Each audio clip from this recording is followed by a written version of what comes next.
ክፍለ ዘመናት ዘየቋርጽ ናይህልውና ፈተናን ሓደጋን ናጋጠሞ ዝመፀ ህዝብ እኳ እንተኾነ ብፍላይ እዛ ሕዚ ኣላት ትበሃል ኢትዮጵያ ክትምስረት ሕልፊ ዋጋ ከፊሉ ንነዊሕ ዓመታት ኣብ ልዕሊ ህዝብታት ኢትዮጵያ ተጻዒኑ ዝነበረ ብሄራውን ደርባውን ጭቆና ንምውጋድ ኢሉ ምስ ካልኦት ዲሞክራሲያዊ ሓይልታት ኢትዮጵያ በብዘመኑ ቃልስና ካያደ ድሕሪ ምጽናሕ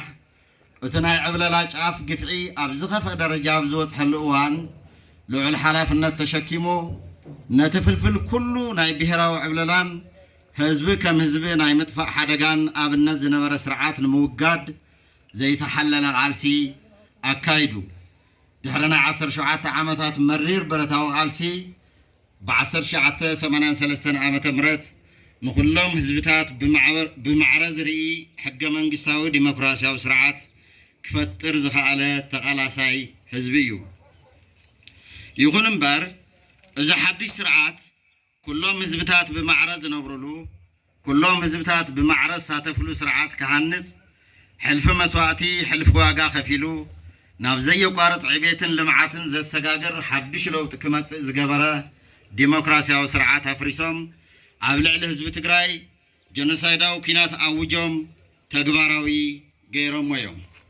ህዝቢ ትግራይ ድማ ታሪኹ አንጻር ዝገጠምዎ ከበድቲ ፈተናታት ዝግበር ቃልስን ናይ ድሕንነት ታሪኽን ስለ ዝኾነ ኣብ ልዕሊኡ ጀኖሳይዳዊ ኩናት ካብ ዝተኣወጀሉ ዕለት ጀሚሩ ከም ህዝቢ ኣብ ሓደ ሰሚሩ ሓድነቱ ኣጠንኪሩ ዕድመ ጾታን ሃይማኖትን ከይፈለየ አንጻር ዝገጠሞ ወራር ህዝባዊ ማዕበል ፈጢሩ ናብ መኸትኡ ብምዕሳል ኣብ ሓፂር ግዜ ናብ ሰልፊ ተቐይሩ ጸላእቱ ዘሕፈረ ሃላዋቱን ድሕነቱን ብቕልጽሙ ዘረጋገጸን ንጸላእቱ ኣገዲዱ ናፍታ ናይ ወትሩ ድሌትን ባህግን ህዝቢ ትግራይ ዝኾነት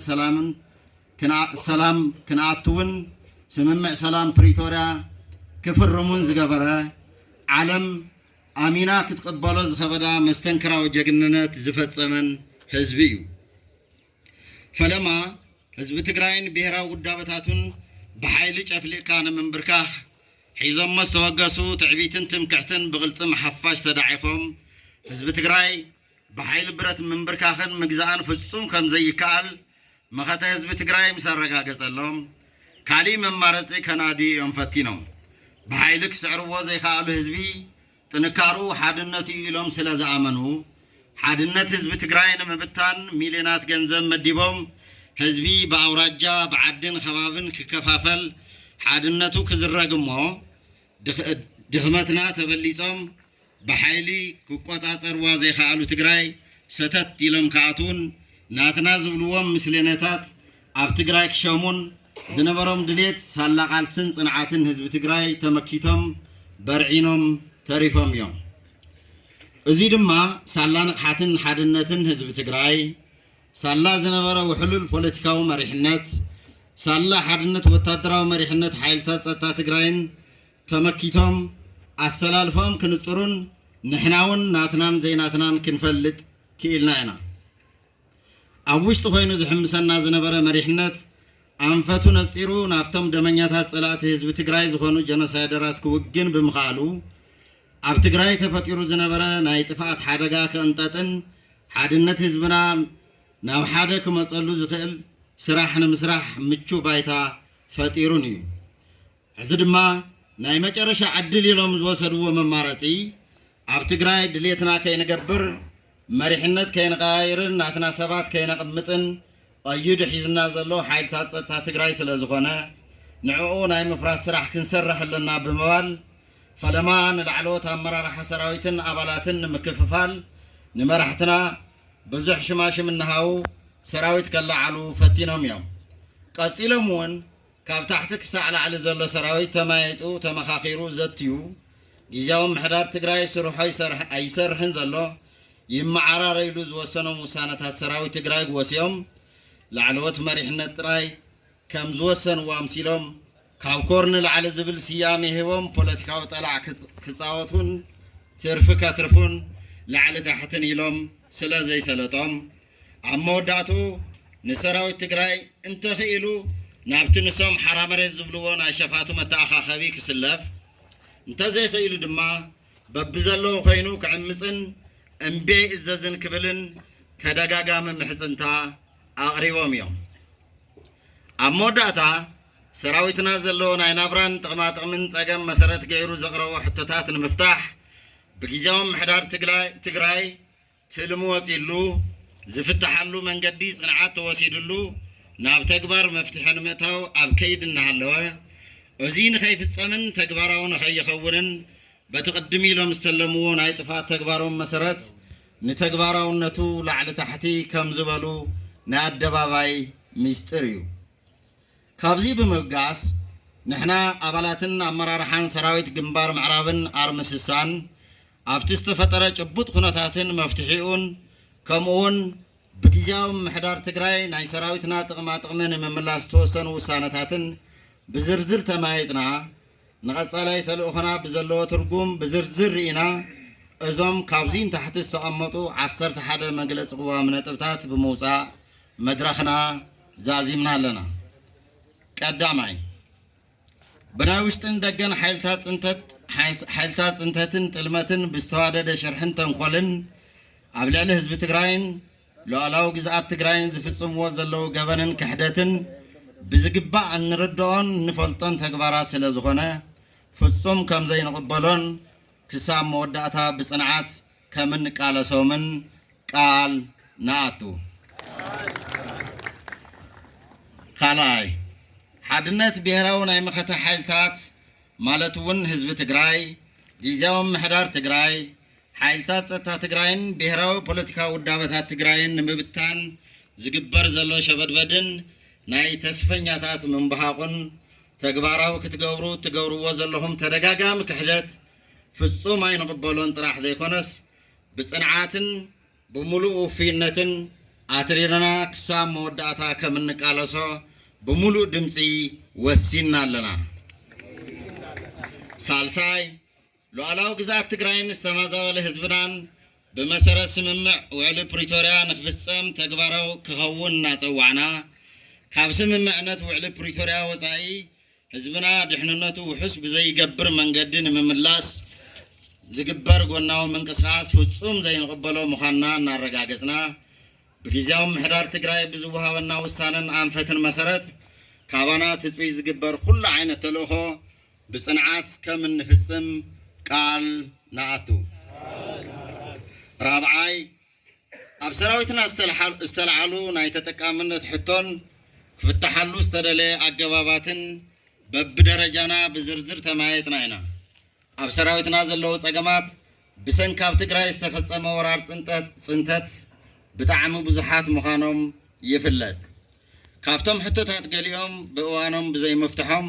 ክወሳሰብ ገይርዎ እዩ ይኹን እምበር ሕቶታት ሰራዊት መንገዲ ዓፂኻ ምንቅስቃስ ህዝብን ትካላትን ዓጊትካ ኣገዲድካ ድሌትካ ክትፍፅም ዝተገብረ ፃዕሪ ፍጹም ተቐባልነት የብሉን ብፍላጥ ይኹን ብዘይፍላጥ እቲ ዝተፈፀመ ተግባር ዘይግቡእ ተግባር ስለ ዝኾነ ንህዝብና ካብ ልቢ ይቕረታ ንሓትት ነዚ ከም ጽቡቕ ኣጋጣሚ ወሲድኩም ከወርሓምሓም ዝወቃዕኹም ሓይልታት ክሕደትን ፅንተትን ድማ ከም ዘይሳኽዐልኩም ነረጋግፅ ሓምሻይ ኣብ ሰራዊትና ዝተለዓለ ናይ ተጠቃምነት ሕቶ ፍትሓውን ቅኑዕን ሕቶ እኳ እንተኾነ ኣብ ፈፃፅሙ ዝተረኣየ ካብ ናይ ሰራዊት ሕግን ካብ ባህሊ ታሪክን መንነትን ተጋሩ ወፃእ ዝኾነ ተግባር ናይ ኣመራርሓና ድኹም ናይ ህንፀት ውፅኢት ምዃኑ ተቐቢልና ምስ መላእ ሰራዊትና ተመኻኺርና ነቲ ሽግር ንምፍታሕ ኣብ ምትእምማን ዝበፃሕና ምዃንና ነረጋግፅ ሻድሻይ ንሕና ኣባላት ሰራዊትን ኣመራርሓን ግንባር ምዕራብን ኣርምስሳን ከም ትካል ንምርሐሎም ክልላዊ ሕገ መንግስትን ናይ ሰራዊት መመሓደሪ ደንብን ኣለውና ከም ሰራዊት ፀገማትና እንፈትሐሎም መንገድታት እውን እዞም ሕግታትን ደንብታትን መሰረት ዝገበረ ክኸውን ይግባእ ካብዚ ወፃኢ ሞራል ሰራዊትናን ህዝብናን ብዝጎድእ መንገዲ ዝተፈፀመ ተግባር ፍጹም ተቐባልነት ከም ዘይብሉ እናረጋገፅና ኣብዚ ዘይተሳተፍኩም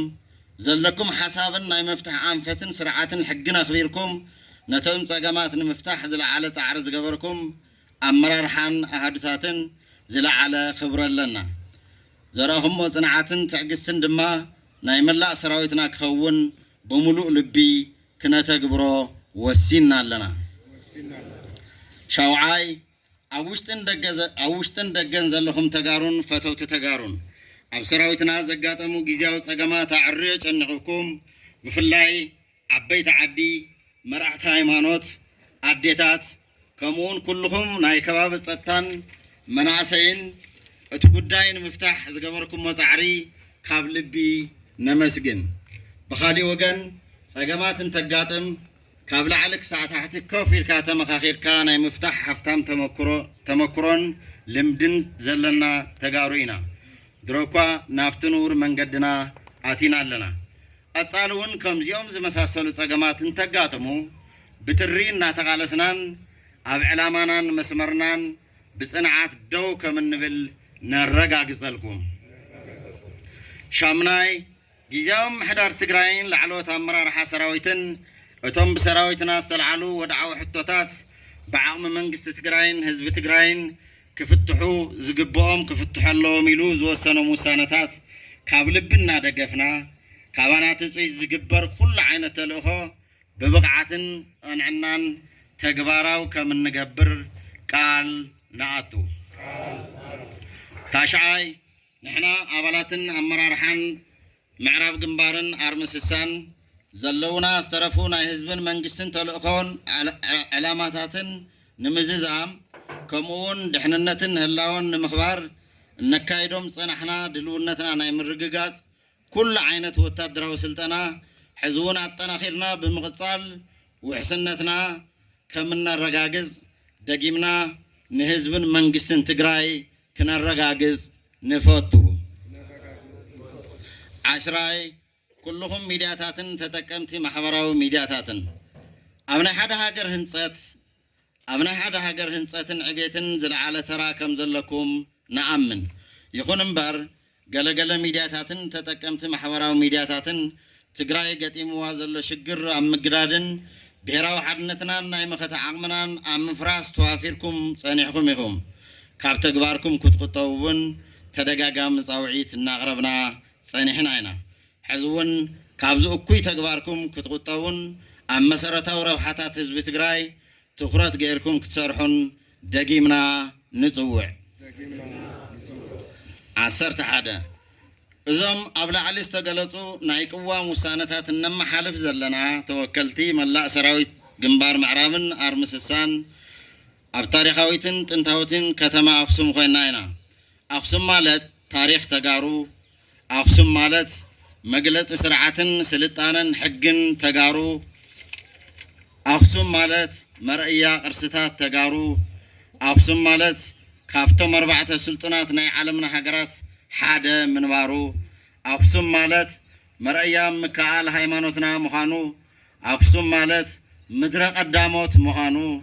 أقسم مالت مجلس طبابن تنكارن صنعاتن تجارو مخانو أقسم مالت بحفشا مجلس مننا تجارو مخانو نأمن نحبن نخرع سلازونا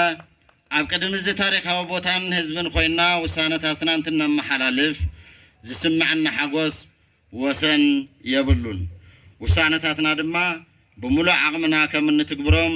دقيمنا قال نعتو أمو دعتا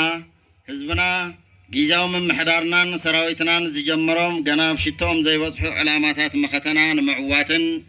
أب شتوم نمزحن لمون كم تمالي حادنتنا استيمنا كنقالسن كاوشتن كابدقن نزقت منافتناتات كم قدمنا كنمكتنينا بزاقاتامي حزبخومن مدحنتخومن سغبر العدي خديعخوم بغنزب تتاليلكم أو لعل حزب تግራይ جنسايد أو كينات مزفت صامون صار حزب تግራይ زخون حيلتات تسلفكم زلهم حيلتات حيسكم ما زلهم علامان حزب تግራይ زي تقم مخانو فليتكم حادنة تግራይ كابزنا قعون ساي حزبنا كابزنا وحن هوكتن عقرقرن زفطرو تكبارات كتقطبون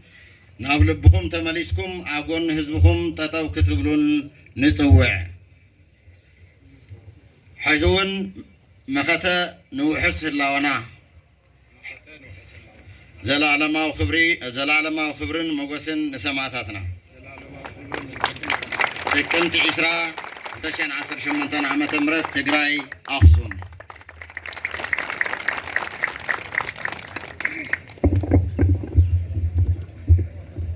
يغنيلنا